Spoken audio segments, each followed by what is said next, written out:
देश के प्रधानमंत्री नरेंद्र मोदी के मासिक रेडियो कार्यक्रम मन की बात का आज 135वां एपिसोड प्रसारित किया गया। हर महीने के आखिरी रविवार को होने वाले इस कार्यक्रम को लेकर देश भर में विशेष आयोजन किए जाते हैं और इसी सिलसिले में आज राजधानी दिल्ली के भाटीवाड़ में भी एक बड़ी गतिविधि देखने को मिली। भाटीवाड़ स्थित भारतीय जनता पार्टी के कार्यालय पर प्रधानमंत्री के संबोधन को सुनने के लिए स्थानीय निवासी और कार्यकर्ता बड़ी संख्या में मौजूद रहे। आइए आपको दिखाते हैं मन की बात कार्यक्रम को सुनते हुए स्थानीय लोगों की एक खास झलक। इस शास्त्रार्थ की प्रक्रिया को मिलती है। मुझे खुशी है कि नालंदा विश्वविद्यालय ने इसे अपने दीक्षांत समारोह का हिस्सा बनाया। इसमें भाग लेने वाले करीब आधे स्टूडेंट्स अन्य देशों से आए थे। एक प्राचीन परंपरा को आज के समय से जोड़ने का ये प्रयास बहुत सराहनीय है। मैं इसके लिए नालंदा विश्वविद्यालय को बहुत बहुत बधाई देता हूं। मैं देश के दूसरे विश्वविद्यालयों से भी आग्रह करूंगा कि वे ऐसी पहल पर विचार करें। साथियों, जड़ों से जुड़े रहकर युवाओं को नई टेक्नोलॉजी के लिए तैयार करने का एक और अच्छा प्रयास हो रहा है। दिल्ली में स्थित central Sanskrit university artificial intelligence और डेटा साइंस बीटेक प्रोग्राम शुरू करने जा रही है।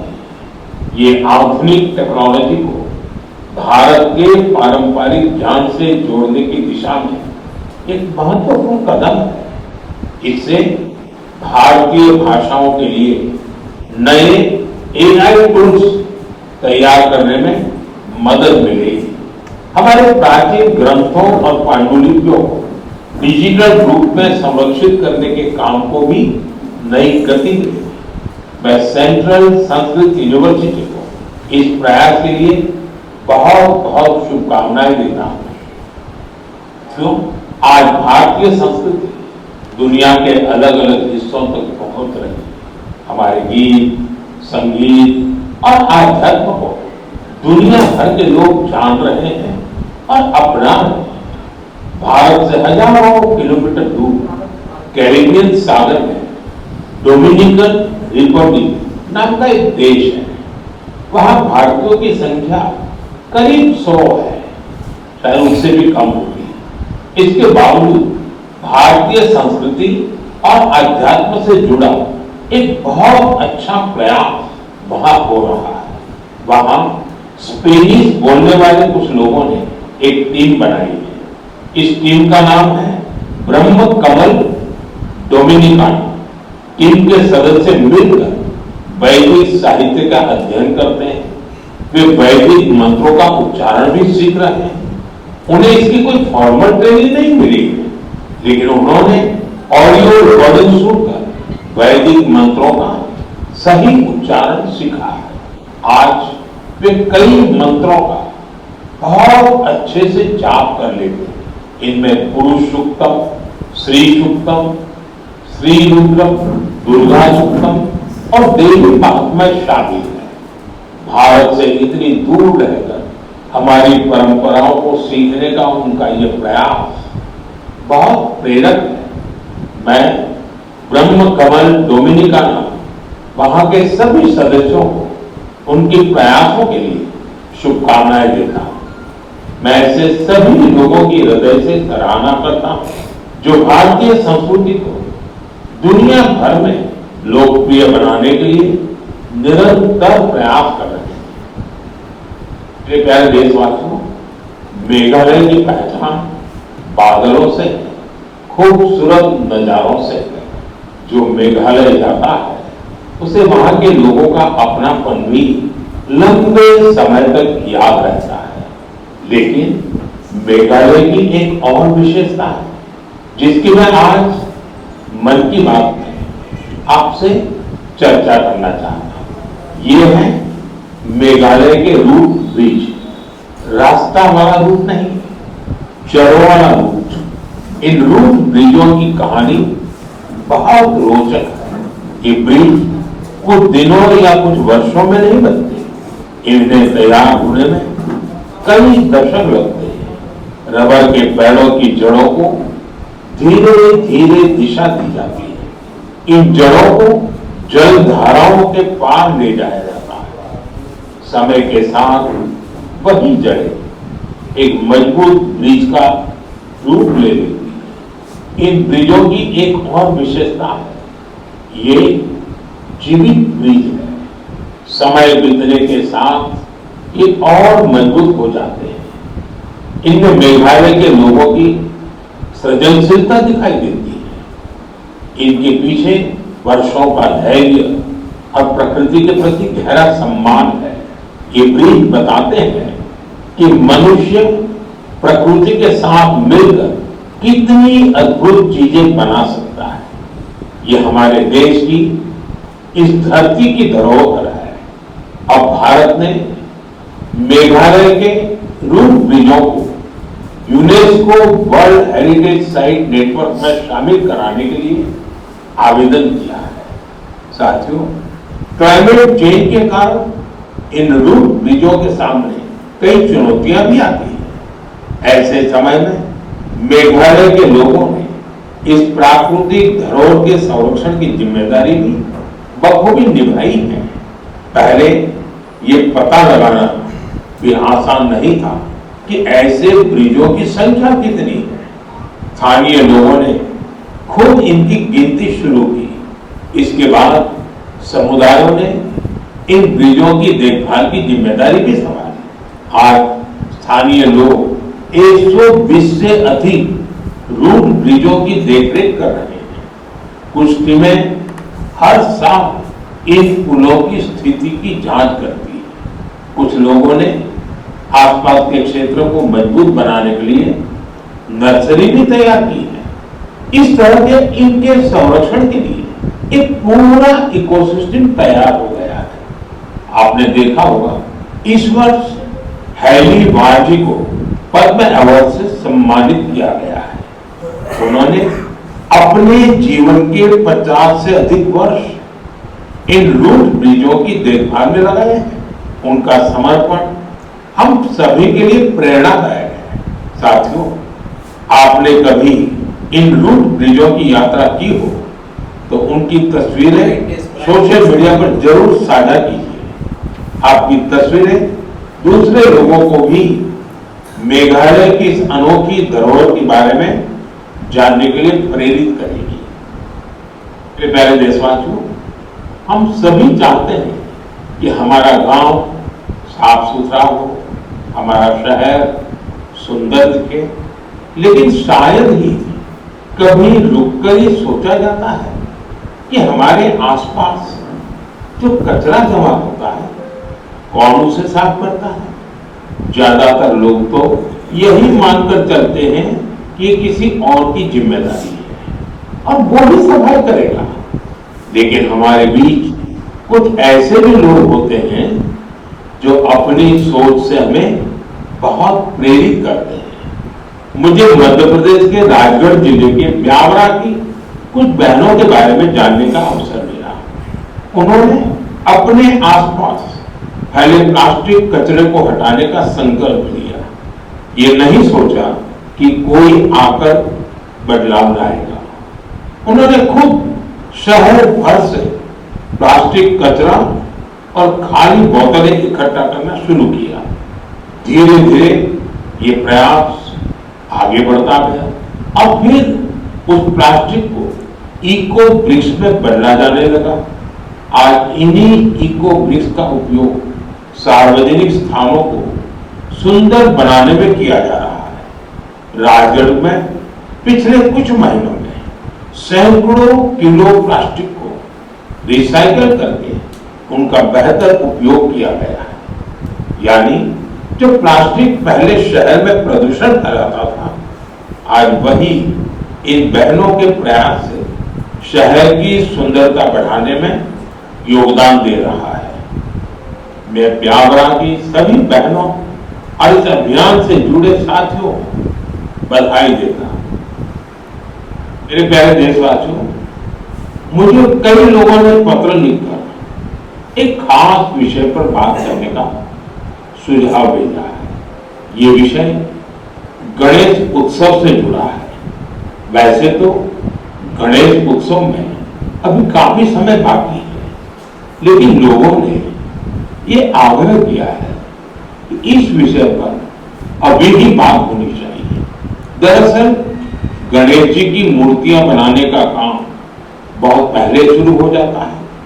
मूर्ति बनाने वाले, मूर्तियों के व्यापार से जुड़े लोग अभी से सक्रिय हो जाते हैं।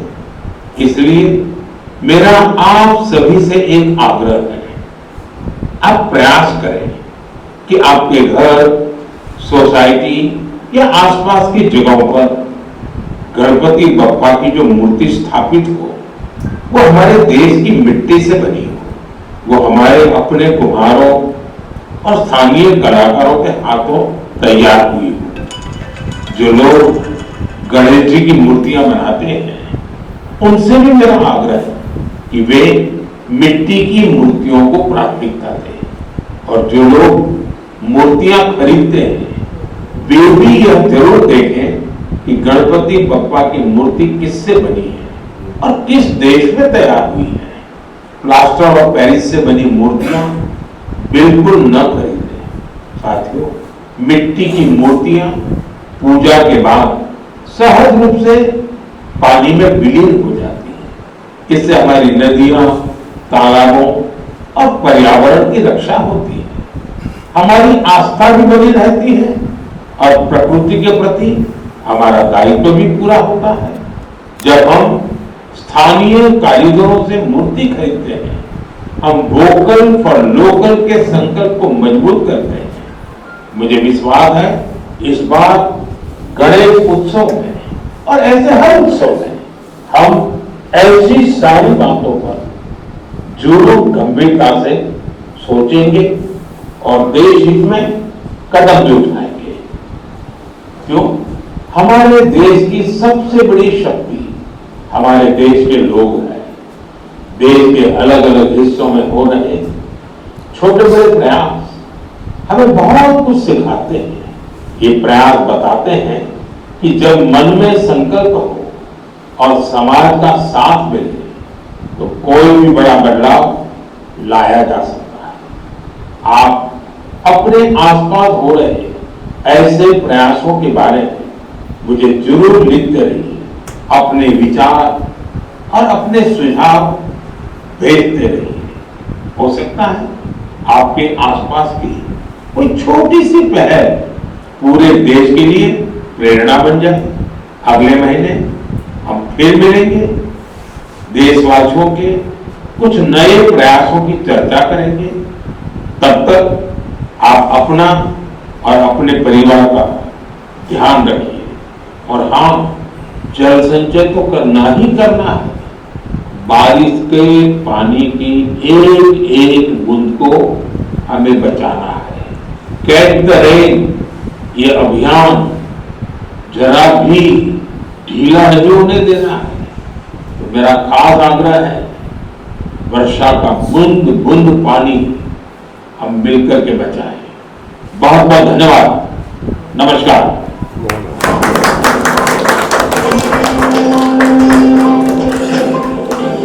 इस विशेष कार्यक्रम का आयोजन एमसीडी की स्टैंडिंग कमेटी के डिप्टी चेयरमैन और भाटी वार्ड के निगम पार्षद सुंदर तंवर द्वारा किया गया। सुंदर तंवर ने अपने कार्यालय पर क्षेत्र की जनता के साथ बैठकर प्रधानमंत्री नरेंद्र मोदी के मन की बात कार्यक्रम का लाइव प्रसारण सुना और इसके मुख्य बिंदुओं को साझा किया। कार्यक्रम के समापन के बाद निगम पार्षद ने किन्नी टाइम से बातचीत की और प्रधानमंत्री के संदेश तथा स्थानीय विकास कार्यों को लेकर अपनी बात रखी। इस पूरे आयोजन और प्रधानमंत्री के संबोधन को लेकर निगम पार्षद सुंदर तंवर का क्या कुछ कहना है, आइए आपको सीधे सुनाते हैं। नमस्कार साथियों, जैसा कि आप सबको मालूम है, हर महीने के अंत में जो रविवार आता है उसमें हमारे देश के यशस्वी प्रधानमंत्री आदरणीय नरेंद्र मोदी जी मन की बात करते हैं। और ये सिलसिला जिस दिन से वो प्रधानमंत्री बने हैं, आज लगभग 12 वर्ष हो गए हैं, लगातार हर महीने वो लोगों से मन की बात करते हैं और पूरे देश भर से सुझाव आते हैं। उन सभी सुझावों को वो लोगों के बीच में रखते हैं।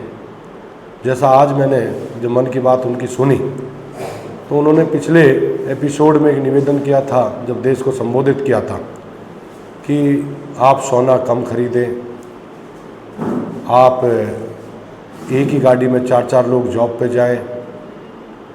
इसी तरह की बात जब वो करते हैं तो वो देश हित के अंदर जाती है, और देश हित में लोग अगर वो कोई बात करते तो लोग उस बात को मानते हैं और उसका पूरे देश को लाभ भी मिलता है। तो मैं धन्यवाद करना चाहता हूँ सभी, आज बहुत ही बड़ी संख्या में मेरे ग्राम के सभी बुजुर्ग आए, हमारे साथी कार्यकर्ता आए, जिन्होंने आज ये मेरे साथ मिलकर मन की बात सुनी। और आज यहाँ पर जो हमारा किन्नी टाइम्स का चैनल है उसने भी यहाँ पर मन की बात को लाइव भी चलाया, और साथ ही साथ मन की बात को लाइव चला के और इसको दिखाया लोगों को कि ये जो चैनल है, ये चैनल हर जगह जो देश हित की बात हो, चाहे क्षेत्र हित की बात हो, चाहे हमारे वार्ड की हो, चाहे विधानसभा की हो, जो सच्चाई होती है उस बात को वो उठाते हैं। और बहुत तेज़ी से इस चैनल ने जो प्रगति की है, मैं धन्यवाद करना चाहता हूँ उनके सभी स्टाफ का, साथियों का, क्योंकि मैं अक्सर देखता हूँ जब हम किसी भी कार्यक्रम में जाते हैं तो उसमें एक चैनल अलग से किन्नी टाइम्स का जो चैनल है वहाँ पर दिखाई देता है, और पूरे क्षेत्र की कोई दबी हुई आवाज़ को उठाने का सबसे पहला कार्य ये चैनल करता है। मैं बहुत बहुत बधाई देता हूँ।